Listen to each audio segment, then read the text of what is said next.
Morning વિદ્યાર્થી મિત્રો, બેટા આજના ટોપિકની અંદર એક નાનકડી થિયરી જે ઓલરેડી તમને આવડે જ છે એ પૂરી કર્યા બાદ દાખલાઓ ગણીએ છીએ. તો સ્થિત વિદ્યુત સાથે સામ્યતા 5.2.4 મુદ્દો લાસ્ટ ટાઈમ સ્થિતિ ઉર્જાના સૂત્ર સુધીની બધી વાતો આપણે પૂરી કરી હતી અને હવે વિદ્યુત ડાયપોલ સાથે કમ્પેરિઝન ચુંબકીય ડાયપોલની આપણે કરવી છે. છેલ્લે સ્થિતિ ઉર્જાનું સૂત્ર બોર્ડ ઉપર લેક્ચર લીધો, એમાં ભણાયું હતું, એના ખાસ કિસ્સાઓ પણ જોઈ લીધા હતા. તો હવે વિદ્યુત ક્ષેત્ર એની ચુંબકીય ક્ષેત્ર સાથે કેવી રીતે કમ્પેરિઝન થઈ શકે એની થોડીક વાતો સમજાવું છું. બાકી ઓલરેડી બધું તમને આવડે જ છે બેટા, બહુ ચિંતાનો વિષય નથી. તો સૌથી પહેલાં આપણે વિદ્યુત ક્ષેત્રની વાત કરીએ. તો વિદ્યુત ક્ષેત્રમાં સદિશ E હોય તો ચુંબકીય ક્ષેત્રની અંદર સદિશ B થાય. આ પહેલી કમ્પેરિઝન બતાવી. જ્યાં વિદ્યુત ડાયપોલ મોમેન્ટ P હતી તો અહીંયા મેગ્નેટિક ડાયપોલ મોમેન્ટ M થાય. આ બધું જાણો જ છો.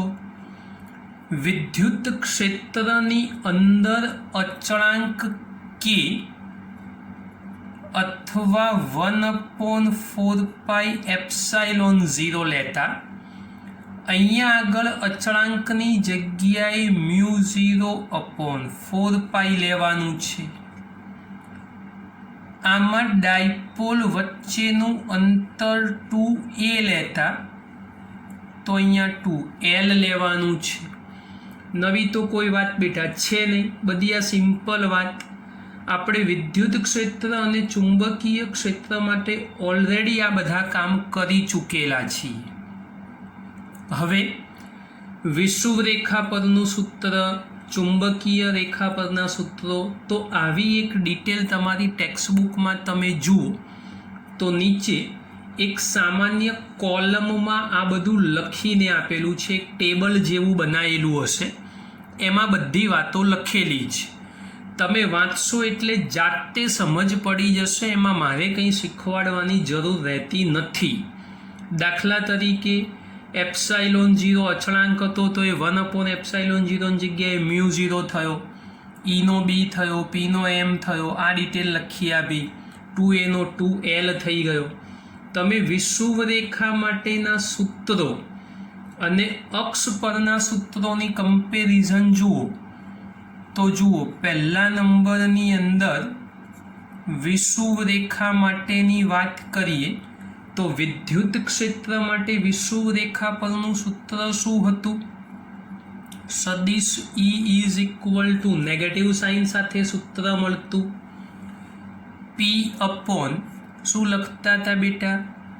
4πε0. આની જગ્યાએ તમે K પણ લખો એટલે -KP વાળું પણ સૂત્ર લખતા. r³ તો છેદમાં હતો જ અને જે તે દિશામાંનો ઘટક એટલે P કેરેટ લખતા. આને જ ચુંબકીય ક્ષેત્રની અંદર લખવું હોય તો આની મદદથી B = શું લખાય? માઇનસ તો ખરું જ, μ0/4π થઈ જશે. આ પહેલો ચેન્જ આવ્યો. P નો થઈ જશે m/r³ તો ખરું જ, સાબિત કરેલી વાત છે. આવી જ બેટા અક્ષવાળી પણ વાત હતી. વિષુવ રેખા શીખ્યા તો આવી સેમ ટુ સેમ વાત અક્ષ માટે પણ કરી શકો તમે. તો અક્ષ માટે કેવું સૂત્ર હતું આપણું? બગડા વગરનું થયું તો હવે બગડાવાળું સૂત્ર લાવવું પડશે. 2p એના છેદમાં 4πε0 અથવા k કરો તો 2kp થઈ જાય, અપોન r³ થશે.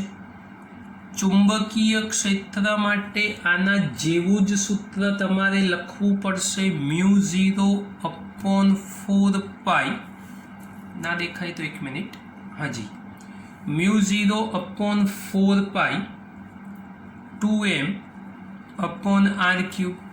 तो बेटा सिंपल वातो छे आ बधी, आमां कशुं आपणे नवुं नथी भणता, पण आ तो शुं ચોપડીમાં મુદ્દો છે કે સાહેબ તમે સમજાયો નહીં, તો આ સમજાવી દીધો, બહુ ચિંતાનો વિષય આમાં છે નહીં। ટોર્ક અને સ્થિતિ ઉર્જાના સૂત્રો તો તમે જાણો જ છો, છતાં બી લખી દઉં। જો ટોર્ક માટે વાત કરવી હોય તો tau is equal to p cross E હતું, આની સામ્યતા તમે બનાવો તો torque tau is equal to m cross B થાય।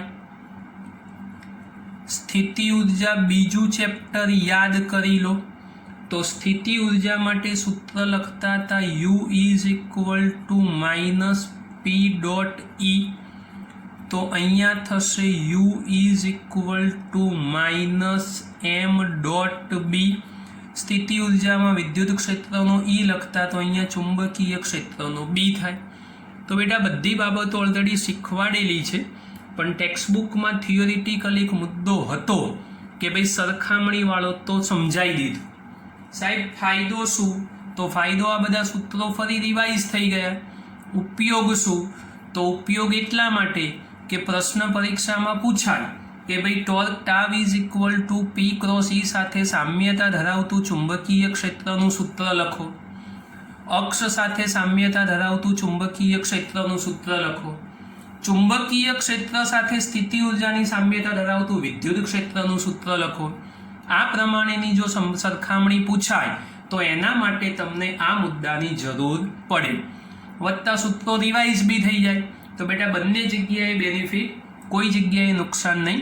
તો આ નાનકડી થિયરી જે અહીંયા લઈ લીધી, હવે નેક્સ્ટ રાઉન્ડમાં ગોસનો નિયમ આવશે ચુંબકીય ક્ષેત્ર માટે, ત્યાંથી આપણે બોર્ડ ઉપર લેક્ચર લઈશું। તો અહીંયા આગળના હવે જે નવા દાખલાઓ બાકી રહ્યા એની શરૂઆત કરીએ છીએ। ચાલો બેટા નવો પ્રશ્ન શરૂ કરીએ છીએ। હવે ઉદાહરણ 5મું 5.5ની વાત છે। આકૃતિમાં ઓ બિંદુએ મૂકેલી એક નાની ચુંબકીય સોય ક્યુ દર્શાવી છે। તીરની નિશાની તેની ચુંબકીય ચાક માત્રાની દિશા દર્શાવે છે। બીજા તીર તેના જેવી જ બીજી ચુંબકીય સોય ક્યુના જુદા જુદા સ્થાન અને દિશાઓ દર્શાવે છે। તો નીચે આપેલા પ્રશ્નોના જવાબો આપવાના છે। આકૃતિ સમજ પડે તો જવાબો આવડી જાય। પહેલાં આકૃતિ દોરું છું, જોઈ લો જરા। ચાલો બેટા આકૃતિ તમારી નજર સામે જે તૈયાર છે, ઓ બિંદુએ મૂકેલી એક નાની ચુંબકીય સોય, જોઈ લો પહેલાં ઓ બિંદુ પાસે મૂકેલી નાની ચુંબકીય સોય પી, આ દેખાય ઓ બિંદુ પાસે મૂકેલી નાની ચુંબકીય સોય આ પી છે। તીરની નિશાનીઓ તેની ચુંબકીય ચાક માત્રાની દિશા દર્શાવી બીજા તેના જેવા જ ચુંબકીય સોય ક્યુના જુદા જુદા સ્થાન અને દિશાઓ દર્શાવેલી છે, Q1, Q2, Q3, Q4, Q5 અને Q6। તો પહેલા નંબરનો પ્રશ્ન, કઈ સંરચના એટલે ગોઠવણીમાં આ તંત્ર સંતુલનમાં નથી? પહેલા પ્રશ્નની વાત કરીએ, એવી કઈ રચના હોવી જોઈએ કે જેમાં તંત્ર એ સંતુલિત અવસ્થામાં નથી? હવે સમજો પહેલાં। તો ગોઠવણીની સ્થિતિ ઉર્જા એક દ્વિધ્રુવી બીજી દ્વિધ્રુવીના ચુંબકીય ક્ષેત્રમાં હોવાથી ઉદ્ભવે। હવે બે દ્વિધ્રુવીઓ, હવે સમજો આ એક પી છે હને, તો આ પીમાંથી સળંગ લાઈન દોરું એક આમ અને બીજી આમ, તો આ પી જે છે તો એના માટે આ અક્ષ બને અને આ વિષુવ રેખા થઈ જાય। તો આપણને અક્ષ અને વિષુવ રેખા એ બંને ફોર્મ્યુલાઓ આવડવી જોઈએ। જો એ બંને ફોર્મ્યુલાઓની ખબર હોય તો આપણું કામ એ સરળ થઈ જશે। તો પહેલાં એ સમજવું ખૂબ જરૂરી છે। ચાલો બેટા હવે ધ્યાનથી સમજતા જાઓ। કઈ 3 પ્રશ્નો છે। કઈ સંરચનામાં આ તંત્ર સંતુલનમાં નથી? કઈ સંરચનામાં તંત્ર સ્થાયી અને અસ્થાયી અને દર્શાવેલ બધી ગોઠવણીમાંથી લઘુત્તમ સ્થિતિ ઉર્જાને અનુરૂપ કઈ ગોઠવણી છે. સહેલું છે, કશું અઘરું નથી, ખાલી સમજો. આપણને આ બધી પરિસ્થિતિઓ દેખાડેલી છે એની ઉપર જ ખાસ ફોકસ કરવાનું છે. તો એ વિકલ્પ સોલ્વ કરીએ એ પહેલાં પ્રાથમિક માહિતી લખી દઉં છું. આ એ વિકલ્પને હમણાં રવા દો, પહેલાં થોડીક બેઝિક વાતો સમજાવી દઉં એટલે ખબર પડે. આકૃતિમાં દર્શાવ્યા મુજબ આ ગોઠવણીની સ્થિતિ ઉર્જા એક દ્વિધ્રુવી. હવે સમજો, આ બધી ચુંબકીય સોય છે અને બધી ચુંબકીય સોય હોય તો એના કાયદેસર બે ધ્રુવો તો હોવાના જ. એટલા માટે દ્વિધ્રુવી લખું છું. ધારો કે ક્યુ, કેમ કે ક્યુ એક કરતાં વધુ છે એટલે ક્યુ ધારવું પડે. બીજી દ્વિધ્રુવી ધારો કે પી ના ચુંબકીય ક્ષેત્રમાં હોવાથી ઉદ્ભવે છે. સ્થિતિ ઉર્જા તો એક ડાયપોલ બીજી ડાયપોલના ક્ષેત્રમાં આવે તો જ સ્થિતિ ઉર્જા મળે, બાકી સ્થિતિ ઉર્જા મળી શકે નહીં. આ અગત્યની વાત. હવે મેં હમણાં સમજાવ્યું એમ આ અક્ષ બની જાય, આ વિષુવરેખા બની જાય. તો એવા સંજોગોની અંદર આપણો બીજા નંબરનો મુદ્દો આપણા બંને સૂત્રોવાળો હોવો જોઈએ. તો ચાલો સૌથી પહેલાં લંબ દ્વિભાજક પર આપણું સૂત્ર લખીએ પી માટેનું, કેમ કે ચુંબકીય ક્ષેત્ર પીના કારણે ઉત્પન્ન થાય. Minus μ0 MP upon 4π r3. કોના માટેનું સૂત્ર થયું બેટા? આ રહ્યું એ, તો વિષુવરેખા માટેનું. સમજો, લંબ દ્વિભાજક કીધો છે એટલે વિષુવરેખા બની ગયો. બીજા નંબરની વાત કરીએ અક્ષ પરની, તો પી માટે જ અક્ષ પરનું સૂત્ર μ0 અપોન 4π 2m અપોન r3. ખાલી અહીંયા એમ પી લખીએ છીએ એટલે અક્ષવાળું મેં આગળ જ લખી દીધેલું છે. આ બંને સૂત્રો તૈયાર થઈ ગયા. જ્યાં MP એ ડાયપોલ પીની ચુંબકીય ચાક માત્રા, MQ સમજો હો, હવે અગત્યની વાત આવી, આ ડાયપોલ મોમેન્ટ પી માટેની જ. હવે ધ્યાન રાખજો, MQ એ BP ને સમાંતર હોય, આ લખી આપું એટલે તકલીફ ના પડે. MQ એ BP ને સમાંતર હોય તો કઈ અવસ્થા મળે ભાઈ? સ્થાયી. અને પ્રતિ સમાંતર હોય તો કઈ અવસ્થા મળે? તો અસ્થાયી. આ થિયરીમાં આપણે શીખવાડી દીધેલું છે. તો હવે જે આપણે થિયરીમાં શીખ્યા છીએ એનો જ ઉપયોગ બેટા અહીંયા આગળ કરીશું. તો હવે આમાં તમારા 3 પ્રશ્નો, એ પ્રશ્નોનું સોલ્યુશન વિચાર. તો પહેલો એ વિકલ્પ. એ વિકલ્પમાં શું કીધું? કઈ સંરચનામાં તંત્ર સંતુલનમાં નથી? તો સંતુલનમાં કોણ ના હોય? તો આ પીની અંદર જે આવેલા બે બિંદુઓ છે Q1 અને Q2, એ Q1 અને Q2 એ સંતુલિત અવસ્થામાં કોઈ સંજોગોમાં નહીં મળે. તો એ વિકલ્પમાં આપણે લખી દઈશું PQ1 તથા PQ2. આ પહેલો મુદ્દો થયો. બીજા નંબરની અંદર આ સમાંતરમાં તમને સ્થાયી અસ્થાયી અવસ્થાઓ સમજાઈ દીધી. બીજા નંબરમાં કઈ રચનામાં અથવા સંરચનામાં ગોઠવણીમાં સ્થાયી અને અસ્થાયી સંતુલિત અવસ્થા હશે.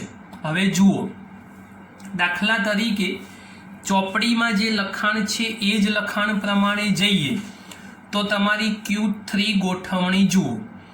એ ડાયપોલ પીના લંબ દ્વિભાજક ઉપર કહેવાય. આ ડાયપોલ પી આમ છે, આમ દોરો તો લંબ દ્વિભાજક ઉપર થઈ જશે આ, તો હા. હવે એ વખતે ક્યુની ચુંબકીય ચાક માત્રા, આ જે ક્યુ છે એની ચુંબકીય ચાક માત્રા સ્થિતિ 3 પાસે એટલે Q3 પાસે. સમજો, ક્યુની જ ચુંબકીય ચાક માત્રા, આ તો પી પાસે લંબ દ્વિભાજક, પણ ક્યુની પોતાની ચુંબકીય ચાક માત્રા એના પાસે તો કેવી થઈ ગઈ કહેવાય, સમાંતર. એટલે એની મોમેન્ટ એટલે ચાક માત્રા અને ક્ષેત્ર બંને સમાંતર ગોઠવાઈ ગયા તો વચ્ચે ખૂણો જ નહીં બને, તો એ સંતુલિત અવસ્થા તૈયાર થઈ ગઈ કહેવાય. તો સંતુલિત અવસ્થાઓ આ રીતે વિચારવી હોય તો કઈ લખાય? તો પહેલા મારે સ્થાયી લખવી હોય તો થશે કઈ ભાઈ? PQ3 તથા સેમ કન્ડિશનમાં PQ6. જોઈ લો આ બંને. અને અસ્થાયી લખવી હશે તો અસ્થાયીમાં કોણ થશે? તો PQ5. સમજો 5 અને 4 તથા PQ4. આ બંને એ અસ્થાયી અવસ્થાઓ થવાની. છેલ્લો પ્રશ્ન એવો છે કે બધી ગોઠવણીમાંથી ઓછામાં ઓછી લઘુત્તમ ઉર્જાને અનુરૂપ ગોઠવણી કઈ છે? તો સી વિકલ્પ લઈ લો. ચલો, ઓછામાં ઓછી કોને મળશે? તો તમે જોઈ લો જરા, ઓછામાં ઓછી ઉર્જા કઈ જગ્યાએ પ્રાપ્ત થાય એવું છે. 6થા નંબરની ગણતરી જુઓ તમારી. તો 6થા નંબરની ગણતરી આની સાથે સમાંતર થશે, અક્ષ ઉપર થશે, તો ઓછામાં ઓછી એમાં જ થશે. તો PQ6 આ ત્રીજા વિકલ્પનો જવાબ. આ બધી બાબતો બેટા આકૃતિને ધ્યાનથી સમજ્યા હોય તો જ કરી શકો. જો આકૃતિ ના સમજ્યા હોય તો આ વાતો કોઈ સંજોગોમાં થઈ શકે નહીં. તો ધ્યાનથી થિયરી વાંચજો, સમજજો, પછી કામ કરજો. છતાં બી ડાઉટ લાગે તો પૂછજો. સ્વાધ્યાયનો ચોથો દાખલો, હમણાં જે ઉદાહરણ ગણ્યું એને અનુરૂપ પ્રશ્ન પણ આંકડાકીય વાત, થોડી વધારે સમજ પડશે, ધ્યાન રાખજો જરા. મેગ્નેટિક મોમેન્ટ 0.32 જૂલ પ્રતિ ટેસ્લા જે આપેલું છે એ લખી દઉં છું. M is equal to 0.32 joule પ્રતિ ટેસ્લા ધરાવતા નાના ગજિયા ચુંબકને 0.15 ટેસ્લાના નિયમિત ચુંબકીય ક્ષેત્રમાં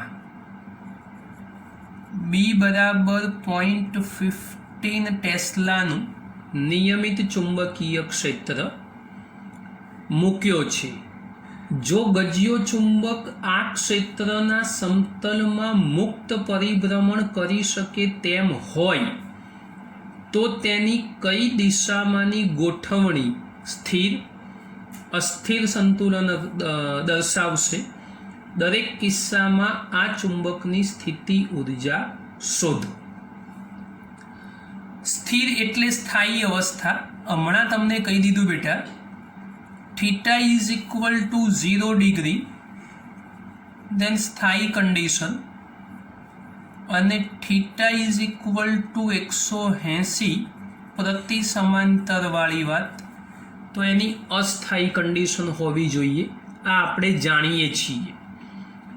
તો હવે સ્થિર અથવા સ્થાયી અવસ્થાનો મુદ્દો જો શોધવો હોય પહેલો, તો સ્થિર અવસ્થા માટે જો મારે વાત કરવી હોય તો આપણું સ્થિતિ ઉર્જાનું સૂત્ર શું લખશો બેટા? U is equal to -mb cos theta. હવે -mb cos theta માં માત્ર કિંમત મૂકો, શું થશે બેટા? -0.32, બીની જગ્યાએ 0.15 અને cos 0 એટલે આ 0.32 આ 0.15 cos 0 થઈ જશે 1. તો 0.32 ગુણ્યા 0.15 કરશો એટલે એક ચોક્કસ જવાબ મળશે. જાતે શોધવાનો રહેશે. જૂલમાં એકમ આવશે એનો. તો સમજો આ સંતુલન અવસ્થા છે, નિશાની ઋણ છે અને એટલા માટે ફરજિયાત એ સ્થાયી સંતુલિત અવસ્થામાં હશે. યાદ રાખજો, ઋણ નિશાની એવું દર્શાવે છે. તો આ નેગેટિવ સાઇન સૂત્રમાં બી છે, જવાબમાં પણ આવવું જોઈએ બેટા, યાદ રાખવાનું. બીજા નંબરની અવસ્થા આપણી લઈ લઈએ અસ્થિર સંતુલન. હવે અસ્થાયી માટેની વાત તો ચલો હવે અસ્થિર સંતુલન. તો સ્થિતિ ઉર્જાનું સૂત્ર -mb cos θ -15 cos 180 -0.32.15 cos 180 is equal to -1 થાય.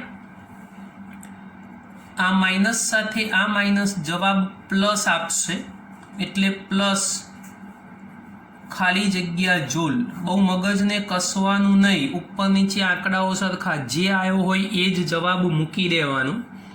આ અસ્થાયી સંતુલન થશે કારણ કે નિશાની કેવી આવી છે? ધન. બંનેના મૂલ્યો પણ શોધી દીધા અને સ્થાયી અસ્થાયી બંને અવસ્થાઓ પણ લખી દીધી. તો બેટા આ એક અગત્યની વાત યાદ રાખજો. હંમેશા કાયમ માટે નાનકડી વાત મારી યાદ રાખવાની. જો ડાયપોલ ક્ષેત્રને સમાંતર હોય તો theta is equal two 0. Dipole ક્ષેત્રને સમાંતર ગોઠવવાનો પોતાનો ગુણધર્મ ધરાવે છે. આપણે જબરજસ્તી એને ક્ષેત્રથી વિષમ ઘડી દિશામાં ફેરવી અને અસ્થાયી અવસ્થામાં લઈ જવાનો પ્રયત્ન કરીએ છીએ. પણ નેગેટિવ સાઇન જો દેખાતી હોય તો એ સ્થાયી સંતુલન દર્શાવે, કેમ કે ઓરિજિનલ મૂલ્ય આપે સૂત્ર પ્રમાણે. અને જો પોઝિટિવ સાઇન મળતું હોય તો એ પોઝિટિવ સાઇન એ આપણને અસ્થાયી સંતુલન દર્શાવશે. આ મુદ્દાને બેટા કાયમ માટે યાદ રાખજો. નવા પ્રશ્નો ઉપર ફોકસ કરો બેટા. સ્વાધ્યાયનો 7મો પ્રશ્ન, રકમમાં સંપૂર્ણ ધ્યાન. મેગ્નેટિક મોમેન્ટ 1.5 જૂલ પ્રતિ ટેસ્લા ધરાવતો ગજિયો ચુંબક નિયમિત ચુંબકીય ક્ષેત્ર સાથે 0.22 ટેસ્લા સાથે એક રેખસ્થ રહેલો છે. સમજો હો, એક રેખસ્થ રહેલો છે. સમાંતરવાળી વાત થઈ, યાદ રાખજો. મોમેન્ટનું મૂલ્ય સૌથી પહેલાં આપી દીધેલું છે 0.15 જૂલ પ્રતિ ટેસ્લા. આ પહેલા નંબરની વાત. ક્ષેત્ર આપેલું છે 0.22 tesla. B is equal to 0.22 tesla. આ ક્ષેત્ર મળી ગયું આપણી પાસે.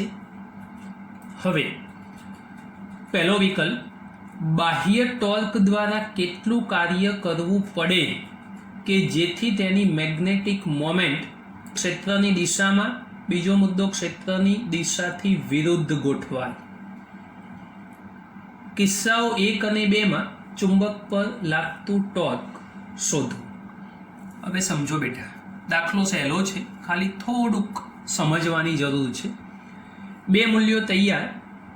બાહ્ય ટોર્ક દ્વારા કેટલું કાર્ય કરવું પડે કે જેથી તેની મેગ્નેટિક મોમેન્ટ ક્ષેત્રની દિશામાં અને ક્ષેત્રની દિશાથી વિરુદ્ધ ગોઠવાય. હવે ક્ષેત્રની દિશા અને એની દિશાની વિરુદ્ધ દિશામાં ગોઠવવાની વાત હોય તો ક્ષેત્રની દિશામાં ગોઠવવો હોય તો એવા સંજોગોની અંદર કેટલો ખૂણો બનાવવો પડે, ક્યાંથી ક્યાં સુધી શરૂઆત થાય, અને વિરુદ્ધ દિશામાં હોય તો શું ખૂણો બનાવવો પડે. આ બંને બાબતોની સમજ પડવી જોઈએ. એ વિકલ્પની શરૂઆત કરું છું બેટા, સમજજો જરા. પ્રશ્ન જુઓ. બાહ્ય ટોર્ક દ્વારા કેટલું કાર્ય કરવું પડે કે જેથી મેગ્નેટિક મોમેન્ટ નંબર 1 ક્ષેત્રની દિશામાં, તો અહીંયા નંબર 1 મેગ્નેટિક મોમેન્ટ ક્ષેત્રની દિશામાં સમજો, બીજા નંબરમાં એની વિરુદ્ધ દિશામાં. જો મારે કાર્ય શોધવું હોય બેટા તો સૂત્ર ઇઝ ઇક્વલ ટુ W બરાબર -MB into bracket cos θ2 minus cos θ1. યાદ રાખવાની ફોર્મ્યુલા તમને મેં કહી દીધેલી છે.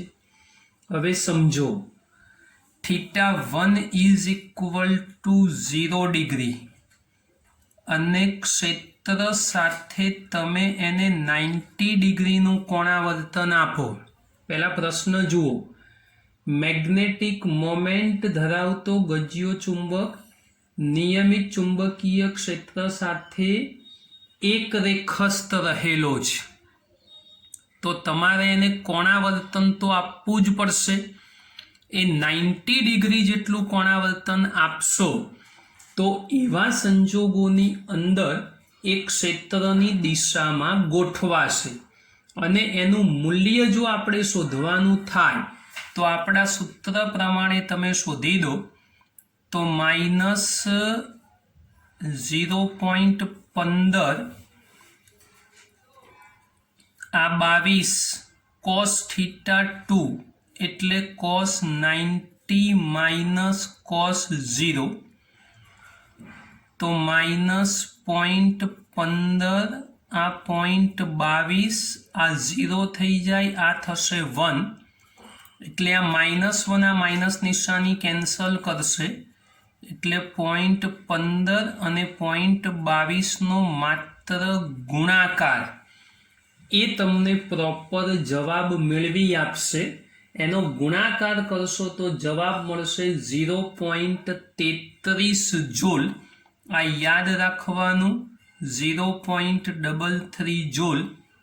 તો અગત્યની વાત આ ત્રીજા નંબરની વાત થઈ, સોરી પહેલા નંબરની વાત થઈ.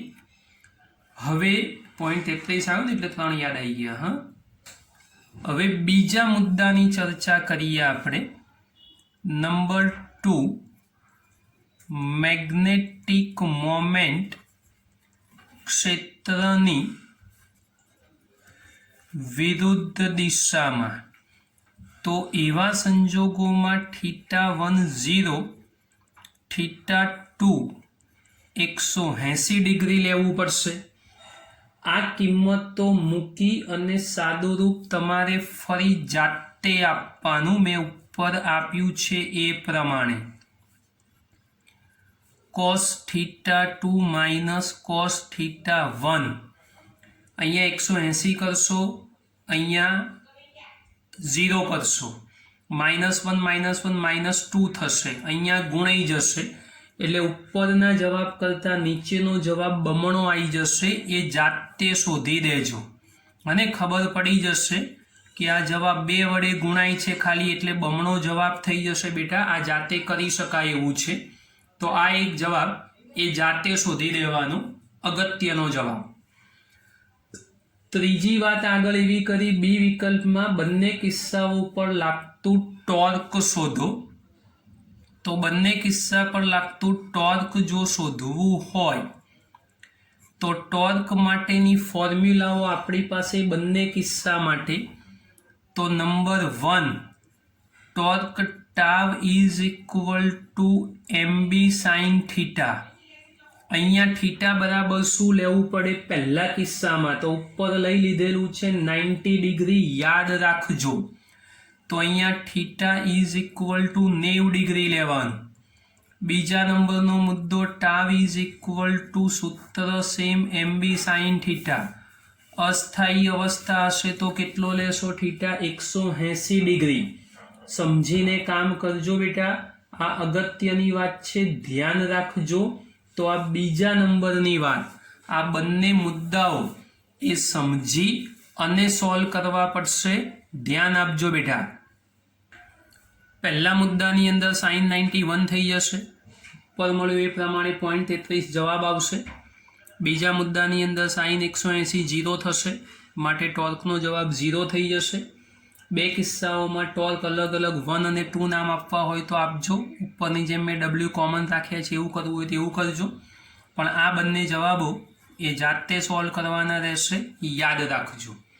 તો આ સહેલી વાત, પણ ક્ષેત્રની દિશા અને વિરુદ્ધ દિશામાં સમજ નહીં પડે તો 100% તકલીફ. માટે બહુ જ ધ્યાનથી આને સમજવાનો પ્રયત્ન કરજો. ચાલો બેટા આગળ નવા પ્રશ્નથી શરૂઆત કરીએ. સ્વાધ્યાયનો 8મો દાખલો. સ્વાધ્યાય 5.8 સમજો જરા ધ્યાનથી. 8મો પ્રશ્ન ધ્યાન રાખજો બેટા. રકમના શબ્દો સમજો બેટા ધ્યાનથી.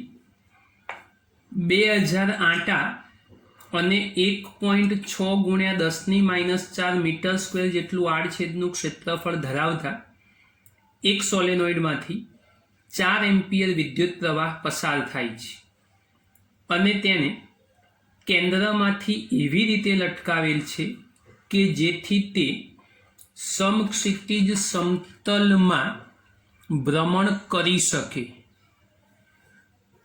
પહેલો વિકલ્પ, સોલેનોઇડ સાથે સંકળાયેલી મેગ્નેટિક મોમેન્ટ કેટલી હશે? બીજો વિકલ્પ, સોલેનોઇડની અક્ષ સાથે 30નો કોણ બનાવતી દિશામાં 7.5 × 10⁻² ટેસ્લા જેટલું નિયમિત ચુંબકીય ક્ષેત્ર ઉત્પન્ન કરવામાં આવે તો સોલેનોઇડ પર લાગતા બળ અને ટોર્કના મૂલ્યો શોધો. સહેલી વાત બેટા, આમાં કશું અઘરું નથી, ખાલી ડિટેલ લખો એટલે આપણું કામ પૂરું થઈ જશે. આપેલી ડિટેલના શબ્દો લખી દઈએ. પહેલાં માહિતી પહેલાં લખો એટલે આપણું કામ પૂરું થાય. બાકી વાતો સહેલી. n = 2000. બહુ દિવસ પછી આવું સાંભળવા મળ્યું. ચુંબકીય ક્ષેત્ર 7.5 × 10⁻² ટેસ્લા. B = 7.5 × 10⁻² tesla. આડછેદનું ક્ષેત્રફળ 1.6 × 10⁻⁴ મીટર સ્ક્વેર.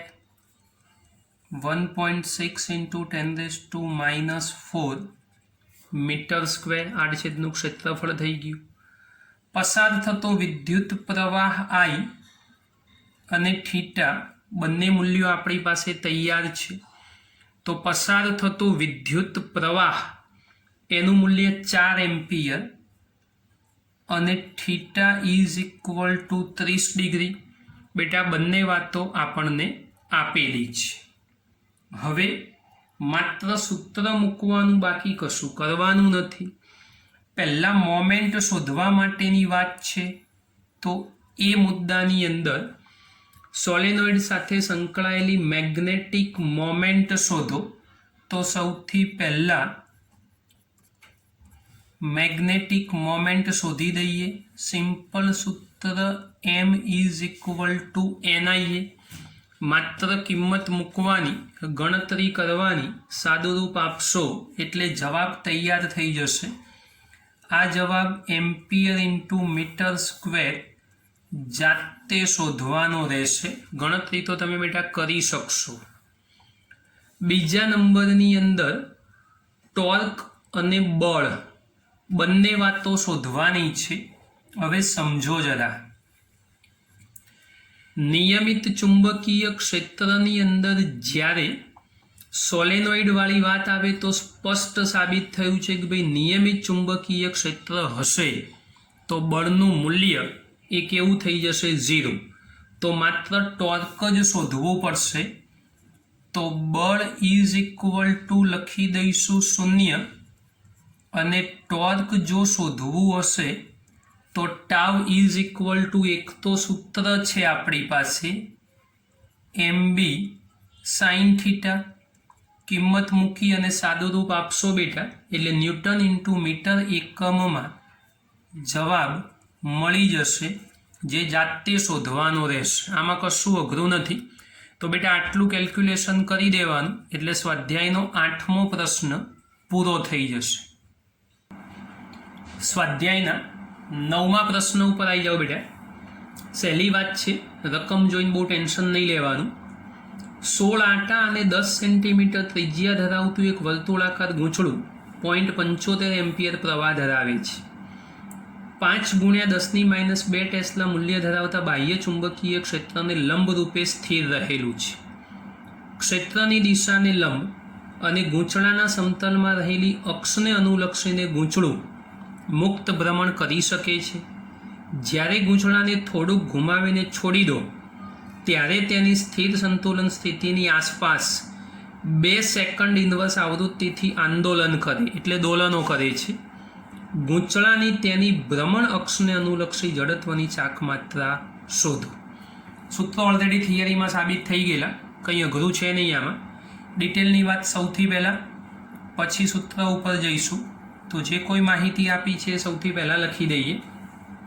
આંટાની સંખ્યા n = 16, આ પહેલો મુદ્દો.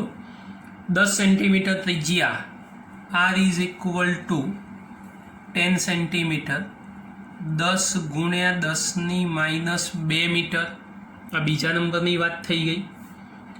પ્રવાહ આપેલો છે 0.75 અને ટેસ્લા ચુંબકીય ક્ષેત્ર આપેલું I બરાબર 0.75 એમ્પિયર અને ચુંબકીય ક્ષેત્રનું મૂલ્ય આપણને આપેલું છે ભાઈ 5 × 10⁻2 ટેસ્લા. હવે આવૃત્તિ આપેલી છે 2 second inverse f, 2 second inverse. ચોપડીમાં ન્યૂ છે, તમારે ન્યૂ લખવાનો છે, યાદ રાખજો, પણ વેગ ના થઈ જાય એનું પણ એટલું જ ધ્યાન રાખજો. આવર્તકાળની ફોર્મ્યુલા આપણી પાસે રેડી. T = 2π √I/MB. આવર્તકાળની મદદથી આવૃત્તિ મળી જાય. ટીની જગ્યાએ 1/f. આ બધું ખાલી તમને મજા આવે એટલે કરું છું, બાકી ડાયરેક્ટ બી તમે સૂત્ર મૂકી શકો, જાણો જ છો, આ બધું શીખવાડેલું છે. એફને કરતા બનાવો તો 1/2π √MB/I. આ બધું બેટા શીખેલા છો, આમાં કશું નવું આપણે કરતા નથી. ખાલી તમારે કિંમત મૂકી અને સાદું રૂપ જ આપવાનું બાકી રહી છે, બાકી બધું કામકાજ આપણે પૂરું કરી દીધેલું છે. ચાલો, શોધવાની છે મારે જડત્વની ચાક માત્રા. સમજો બહુ જ ધ્યાનથી. હા, જડત્વની ચાક માત્રા શોધવાની થાય તો આ I એ જડત્વની ચાક માત્રા છે. હો, પ્રવાહ નથી, નહીં તો અહીંયા જ બધું પૂરું. F આપેલો, M આપેલો, B આપેલો, બધું આપેલું સાહેબ, પૂરું કરી નાખો, જવાબ આવી હશે. ના આવે કોઈ સંજોગોમાં, એટલે ધ્યાન રાખજો જરા. I એ જડત્વની ચાક માત્રા છે, ભૂલ ના થવી જોઈએ, સમજીને કામ કરજો. હવે પ્રવાહ અને જડત્વની ચાક માત્રા બેને જુદા તો રાખવા જ પડશે. અહીં I બરાબર પ્રવાહ લખી દીધો, અહીંયા I થઈ ગયો, તો તમે તો કિંમત મૂકી જ દેવાના. તો Iની જગ્યાએ હું ધારો કે I ડેશ કરી દઉં છું, એટલે આ I આપણી જડત્વની ચાક માત્રા થઈ ગઈ, એ તમને ખબર પડવી જોઈએ. ચલો વર્ક કરી દો બે બાજુ. f² = 1/4π² MB/I. I ને કરતા બનાવો ઉપર, MB/4π² × f². સૂત્ર મળી ગયું. હવે M નથી આપણી પાસે, બાકી બધી ડિટેલ આપેલી છે, ખાલી પ્રોબ્લેમ એમમાં જ છે, તો એ પ્રોબ્લેમ સોલ્વ કરી દઈએ. પણ M = NIA. હવે N કેપિટલ ધાર્યો હોય તો કેપિટલ લખી દેજો. Iની જગ્યાએ I ડેશ A. અહીંયા એક કામ કરવાનું, તકલીફનું સોલ્યુશન કરવા માટે N બરાબર 16, I ડેશ 0.75 અને કેપિટલ A = શું લખશો ભાઈ? તો πr². તો એની જગ્યાએ πr² લખી દેવાનું. આ કરવાથી ફાયદો એટલો થશે કે એમનું અલગથી મૂલ્ય મળી જશે, અને અલગથી જો એમનું મૂલ્ય મળી ગયું તો ઉપર સૂત્રમાં i ડેશના અને આઈના પ્રોબ્લેમો નહીં થાય. 16.75 3.14 ગુણ્યા 10 ગુણ્યા 10⁻²². આનું ટોટલ સાદું રૂપ આપજો બેટા, એટલે તમને એમ મળી જશે. એમ બરાબર NIA સૂત્ર પ્રમાણે એમ્પિયર ઇન્ટુ મીટર સ્ક્વેર. આ જે એમ મળ્યો એ એમ અહીંયા મૂકી દો, બી આપેલો છે, એફ આપેલો છે, કમ્પ્લીટ સાદું રૂપ. આને ઇક્વેશન નંબર 1 કહી દો. તો હવે સિમ્પલ વાત અહીંયા આગળ કરીએ તો એમની કિંમત સમીકરણ 1માં મૂકતા therefore I is equal to ખાલી જગ્યા એકમ થશે કિલોગ્રામ ઇન્ટુ મીટર સ્ક્વેર, જે તમારે જાતે ગણવાનો રહેશે. ખાલી કિંમત મૂકી સાદું રૂપ આપવાનું, બાકી ગણતરી જાતે પૂરી કરી દેવાની.